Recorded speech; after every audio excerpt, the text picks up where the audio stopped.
আসসালামু আলাইকুম প্রিয় বন্ধুরা, আপনাদের কাছে কিছু বিষয় নিয়ে কথা বলবো। সেটা হচ্ছে, আমাদের প্রত্যেকের সমাজেই কিছু কিছু মানুষ আছে যারা একজনের ভালো দেখতে পারে না। আপনি ভালো কিছু করবেন,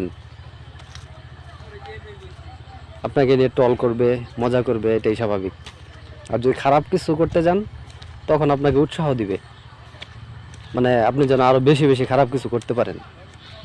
তো এই হলো কিছু কিছু মানুষের চরিত্র। তো যাই হোক, সেই দিকে যাব না। তো আপনারা অনেক ভালোবাসা দিচ্ছেন আমাকে, তো আপনাদের সেই ভালোবাসা নিয়ে আমি আরও এগিয়ে যেতে চাই। আপনারা আমার জন্য দোয়া করবেন, আপনাদের জন্য আমি দোয়া করি। সকলের দীর্ঘায়ু ও সুস্বাস্থ্য কামনা করে আমি এখানেই বিদায় নিচ্ছি। আসসালামু আলাইকুম।